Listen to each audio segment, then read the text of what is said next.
Olá, seja muito bem-vindo, seja muito bem-vinda ao Band Entrevista. Hoje nós vamos falar sobre combustíveis, né? O assunto que está na moda, muita gente debatendo esse tema e muita gente se sentindo também no próprio bolso, né? As oscilações dos preços, principalmente do combustível.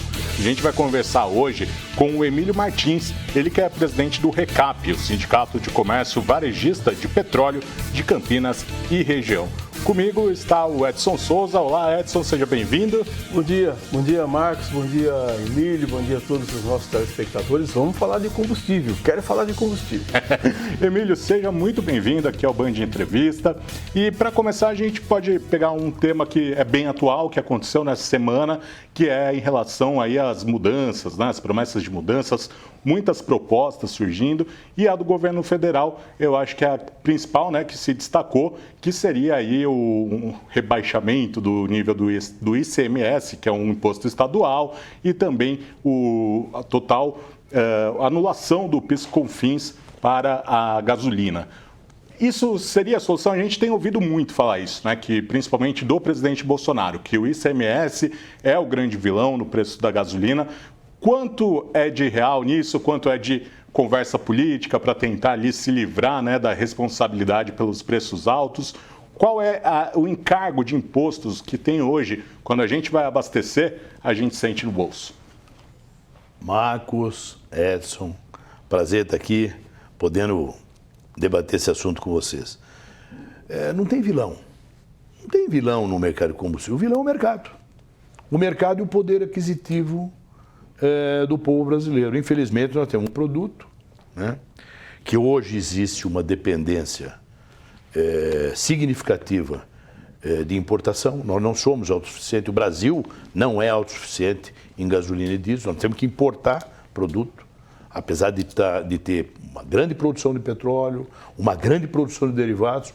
Nós necessitamos todo mês repor acima de 20% do que consumimos é produto externo. E quando a gente fala em produto externo, de uma commodity, não é só no petróleo, no combustível. Qualquer importador que vai importar uma commodity vai se deparar com um preço internacional de paridade, né? E hoje, e sempre foi assim, né? O PPI, que é o famoso preço de paridade internacional, a Petrobras utiliza, e eu não estou aqui emitindo o meu juízo de valor sobre isso, se eu concordo ou não. Esta é a realidade. Até o governo ou o sistema de abastecimento nacional, o ANP, não criar um mecanismo novo, o mercado se deparará sempre com este problema. Adequar os preços da Petrobras, da Petrobras, que é a empresa praticamente quase monopolista em termos de produção de combustíveis. Acho que 90% do que se produz no país é Petrobras, o resto são as empresas privadas, as poucas, acho que 3 refinarias privadas, né? Ela se deparará com essa dificuldade, né? E tem uma figura que é o importador. O importador, que é a trading, que são as próprias distribuidoras, clientes da Petrobras, que não conseguem cumprir os seus volumes, os seus contratos, com o que a Petrobras as entrega, ela tem que recorrer ao mercado externo. E quando ela vai buscar o derivado lá fora, ela vai pagar um preço superior. Tanto isso é verdade, que, olha, a Petrobras não sobe o preço da gasolina desde o dia 10 de março, se não me falha a memória. Gasolina, ok? De lá para cá, a diferença é gigantesca. E a Petrobras não subiu. O que aconteceu com o preço da gasolina? Ela vem subindo regularmente. Por quê? Porque parte do produto que chega para atender essa demanda faltante aqui, de 20% a 25% de necessidade de produto externo e produto importado, ela acaba influenciando no preço. A distribuidora compra mais caro, certo? E fornece aos seus clientes mais caro também. E o preço médio acaba subindo. Por isso que o preço sobe, e aí vem o presidente da República. A gente entende o problema. Não incomoda só a sociedade, incomoda o posto de gasolina também. Você imagina que capital de giro que um posto precisa, né? Então, essa é a fotografia do momento. O imposto hoje representa muito dinheiro no preço. Só para você ter uma ideia. Hoje, na gasolina, aqui no estado de São Paulo, tá? Estou falando do estado de São Paulo. O ICMS e o PIS/COFINS e a CID, na gasolina, somam R$ 2,20 aproximadamente. R$ 2,20. É isso que nós ouvimos antes de ontem, essa semana, do presidente da República, que ele vai zerar essas duas alíquotas. Parte vai devolver para os estados e parte ele vai abrir mão, vai renunciar, com as condicionantes que ele colocou, certo? Vai cair o preço quando for abastecer? Nós vamos ser os primeiros a festejar, antes do consumidor. Porque para nós, vender gasolina mais barata, precisando de menos capital de giro, maravilha, melhor dos mundos. Isto depende de uma série de outros fatores e condicionantes para que possa acontecer. O problema está tão grave, está tão latente, que no dia seguinte que o presidente falou aquilo, já tinha gente nos postos de gasolina falando quando é que vai cair, quando é que vai cair. Deixa eu aproveitar esse gancho para fazer essa pergunta para você. Se eu não fizer, depois vai chover e-mail e mensagem aqui dizendo por que você não perguntou isso para o Emílio? Emílio, se o governo anunciar hoje que vai ter um aumento de combustível amanhã, agora no final da tarde já tem fila nos postos, alguns postos já vão estar cobrando até mais alto o preço do combustível. Por que para subir sobe rápido e quando tem uma queda a gente não sente essa queda? Bom, tão rápido. Eu vou responder, mas eu preciso fazer só uma observação. Isso não é regra, isso que você falou, o posto sobe antes. Quem faz isso é um péssimo empresário. É um péssimo empresário. Tem que subir na hora certa. O anúncio foi amanhã, a partir de amanhã, no mínimo a partir de amanhã. Não pode subir antes. Algumas distribuidoras fazem isso. Algumas delas fazem isso. A gente sofre com isso. Talvez seja esse o motivo pelo qual alguns postos de gasolina acabem fazendo. E tem alguns outros postos de gasolina que resolvem tirar proveito da situação. Não tem o nosso apoio de forma nenhuma, porque isso não é o correto, comercialmente falando. Não tem nada que os impeça de fazer isso, porque o mercado é livre, mas não é uma boa medida empresarial. Mas por que o preço sobe de foguete e baixa de paraquedas? Foi isso que você falou. E no nosso meio a gente fala assim. Primeiro, porque posto não compra da refinaria. A refinaria vende para a distribuidora. O produtor de etanol vende para a distribuidora. O importador vende para a distribuidora. Posto de gasolina não compra. Ele é o último elo da cadeia. Então, enquanto os elos anteriores não aplicarem o preço adequado, anunciado pela Petrobras naquele instante, dificilmente isso vai acontecer no momento que o consumidor deseja, ou que algumas autoridades de defesa do consumidor desejam. Pô, anunciou que vai cair o preço amanhã tem que estar na bomba. Não, quem paga o preço do meu produto? Agora vamos Então, isso acontece naturalmente. Quando sobe o preço ou quando baixa o preço, ao longo de alguns dias, o mercado se acomoda e o preço chega na bomba, ok? Eu falo isso sem o menor constrangimento, porque isso é mercado. Quem conhece o mercado e está ouvindo eu falar, sabe o que eu estou falando. Agora, infelizmente, a frustração de algum consumidor que vai lá e não consegue ver uma redução naquele dia é real. Como também muita gente anuncia o aumento no dia seguinte, não dá. Tem muitos postos de gasolina que resolvem retardar o aumento. Isso é mercado, ok? Agora, quando baixa o preço, por que ele demora para baixar? Primeiro que as distribuidoras, seja ele qual for o motivo da baixa do preço, se for queda de imposto ou se for baixa da Petrobras, isso pouco importa, porque quando você compra, no caso da gasolina ou diesel, quando a distribuidora vai à refinaria e compra o produto, ela já paga o imposto antecipadamente. Quando o governo, a Petrobras anuncia, olha, amanhã vai ter uma queda de tanto, ela está anunciando uma queda no preço dela, mas aquele produto já está ali. Já pagou. Dificilmente a distribuidora vai falar, puxa vida, não, vamos repassar os postos sem impostos, nós vamos perder essa grana aqui. Não acontece isso, no mercado não acontece isso, entendeu? E os postos também, por exemplo, aumentou o produto, tem um produto no meu tanque. Então é uma questão de acomodação e isso, o que eu estou falando, é o que acontece no mercado hoje. Independente se as pessoas, as autoridades de defesa do consumidor gostem ou não, é isso que acontece. E olha, quem está falando aqui é o representante do elo da cadeia de distribuição, onde mais tem competição. Se existe competição acirrada, é no último elo da cadeia.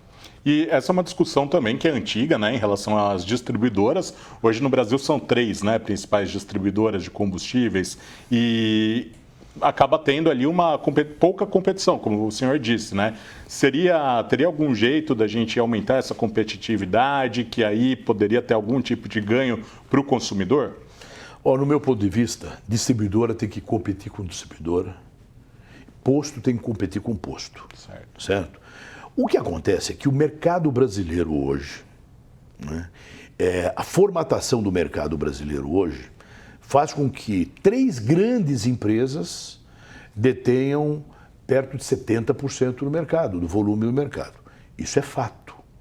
E isso acaba fazendo com que essas 3 empresas tenham uma dominância no preço.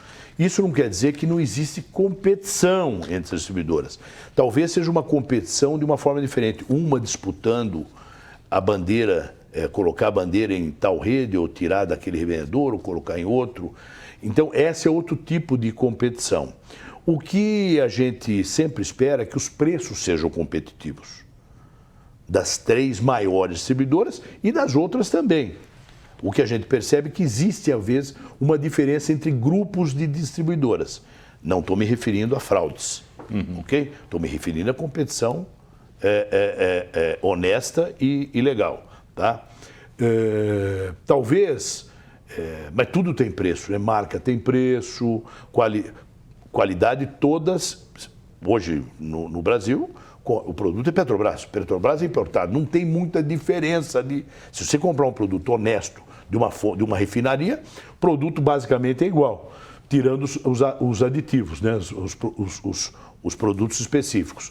Mas o grande problema hoje não é que é a falta de competição, é a concentração no mercado. A concentração acaba fazendo com que exista essa sensação de falta de competição. E, na realidade, o que onera de verdade e o que faz com que o preço do produto seja extremamente alto e uniforme são os impostos. Os impostos são muito grandes. No Brasil, os impostos são exagerados. E acabam atraindo, talvez a gente entre nesse assunto adiante, atraindo aquele que se firma no mercado usando fraude, sonegação fiscal. Esse é o maior problema que a gente tem no setor hoje. Nós, revendedores, e o consumidor. Certo. A gente precisa fazer um intervalo. Hoje estamos conversando aqui no Band Entrevista com o Emílio Martins, presidente do RECAP, que é o Sindicato do Comércio Varejista de Petróleo e Derivados aqui de Campinas e região. A gente vai para um rápido intervalo e volta já, não saia daí.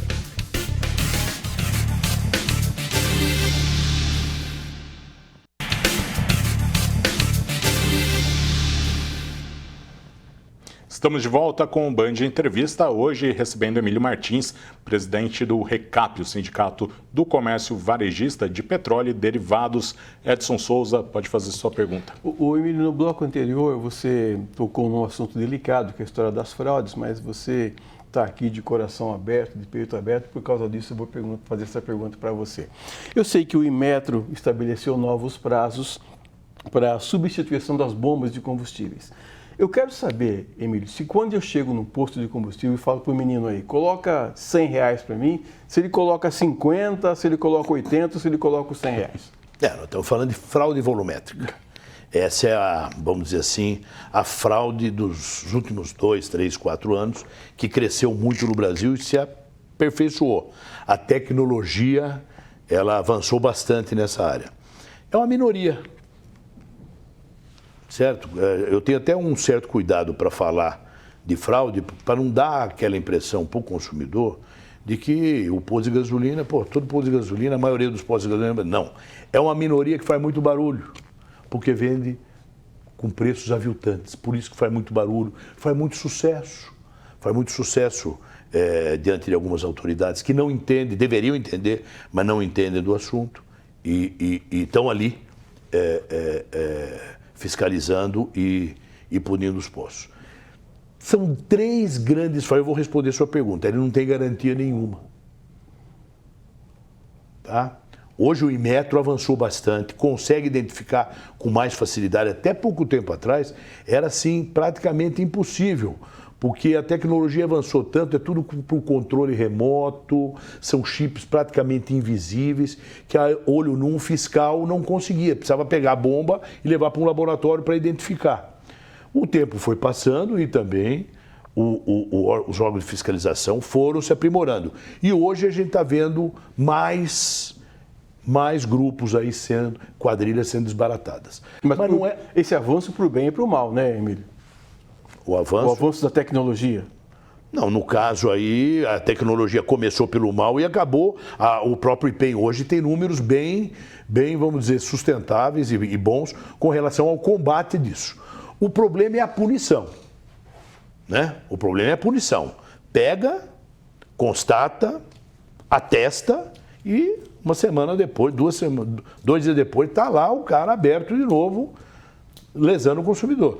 Esse é um problema sério, a punição. Aliás, isso não é característica só do nosso setor. A gente vê isso em todo lugar, certo? Mas não é só a fraude volumétrica. A fraude volumétrica, ela é grave. Ela gira em torno, o cara põe lá 20 litros, leva 18, leva 17. A mudança é essa. Mas isso não tem nada a ver com mudança de bomba, não. Não tem nada a ver com mudança de bomba. A mudança de bomba, que existe um calendário estipulado pelo governo para a atualização das bombas, vem no sentido de aprimorar a segurança do consumidor com relação à fidelidade do abastecimento, o equipamento ficar realmente seguro, né?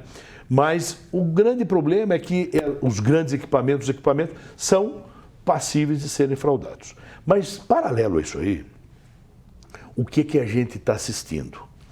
O camarada que faz a fraude volumétrica, ou o grupo que faz a fraude volumétrica, não é camarada, não. Antigamente era até lúdico, né? Tinha um bandidinho lá que fazia a polícia lá, fechar.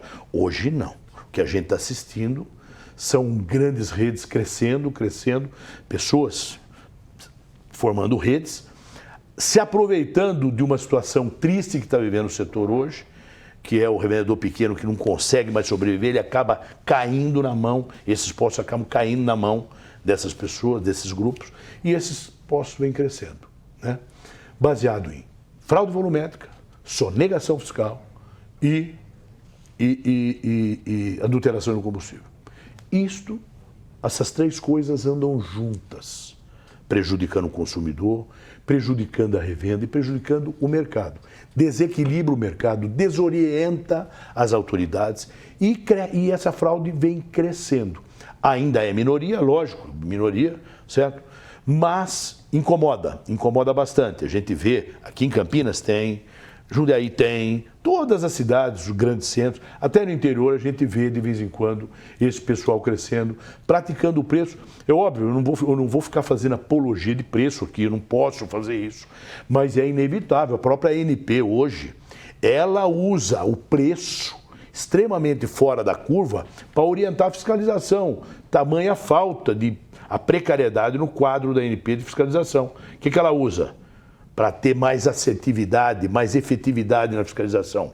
Ela, nessa pesquisa de preço que ela faz no Brasil inteiro, ela identifica preços muito abaixo da curva e vai lá falar, vamos fiscalizar ali. Então, eu não posso deixar de citar isso, porque às vezes o consumidor fica iludido com um preço extremamente baixo e acaba tomando um baita prejuízo. E a sonegação fiscal, nós estamos numa torcida enorme. Bolsonaro essa semana falou que vai zerar imposto, vai acabar a sonegação, olha que maravilha. Olha que maravilha, nós vamos virar um país de primeiro mundo.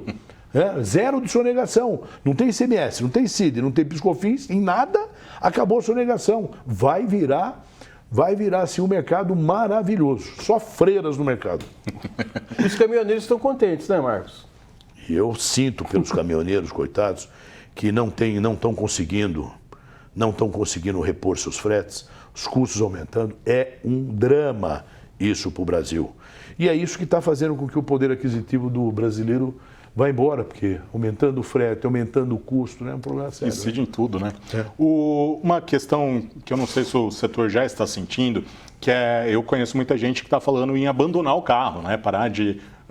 agora nem tanto, né? Porque os aplicativos não estão tudo isso como já foram alguns anos atrás. Mas a gente ouvia muito as pessoas falando, nossa, não está dando para ter um carro, né? Abastecer sempre e tal.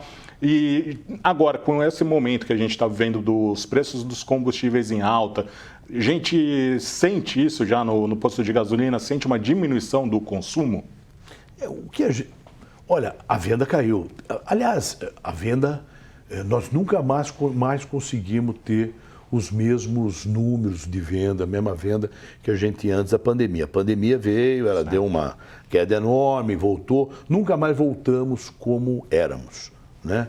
Agora temos essa crise enorme aí, falta de crescimento no Brasil, né? É óbvio, inflação, né? O que a gente percebe, muita gente que enchia tanque não enche mais, coloca lá um pouco de combustível, a venda realmente caiu, né? Hoje o consumidor está fazendo mais conta, antigamente ele não fazia muita conta, compensa mais o etanol, compensa mais a gasolina. Hoje a gente vê o camarada fazendo conta para ver, ver quanto ele quer gastar menos, né? E eu acho que isso aí vai ser uma constante. E dificilmente, você vê essa guerra, falta de produto, essa guerra excluiu do mercado, vamos dizer, fornecedor mundial, o segundo maior produtor de petróleo do mundo, né? E a Rússia vendia para um grande exportador de petróleo. Isso também fez com que o petróleo subisse muito. Então eu não vejo assim muita... a curto prazo, a não ser essas medidas do governo, no sentido de eliminar imposto, né? Que esse negócio de baixar imposto, vai baixar de 25 para 17 e tal, não vai refrescar se você comparar com a diferença que existe hoje no PPI, no Brasil. Tanto gasolina como diesel hoje, como a gente falou no bloco anterior, estão acima de 80 centavos. Ou seja, para traduzir para o telespectador, um importador que importe o produto, recolhe os tributos, certo? E coloque para vender. Se comparado com o preço da Petrobras, da refinaria, dá 80 centavos de diferença. Então esse importador, ele vai ter que rebolar para vender esse produto. Por isso que está se falando aí de ter um gargalo de abastecimento e tal. Talvez no Sudeste, nem tanto, porque a grande produção está aqui. Talvez Norte e Nordeste, que dependa mais de produto importado, sofra um pouco mais, caso isso venha acontecer. Esperamos todos que isso não aconteça, porque pior do que pagar caro é não ter produto, né? Não ter produto, tanto para o consumidor como para nós. Eu espero que tanto o governo federal como os estados, a Câmara e o Senado tenham bastante responsabilidade para produzir uma legislação eficiente que evite esse tipo de problema, que é a falta de produto. Infelizmente, nosso tempo acabou e eu já quero agradecer, então, muito a participação do Emílio Martins aqui no nosso Band Entrevista. Valeu, Emílio, e até uma próxima. Eu agradeço bastante e estou sempre à disposição. Obrigadão. Edson, valeu e até semana que vem. Até semana que vem, Marcos. E a você de casa, muito obrigado pela companhia. A gente volta na semana que vem. Até lá.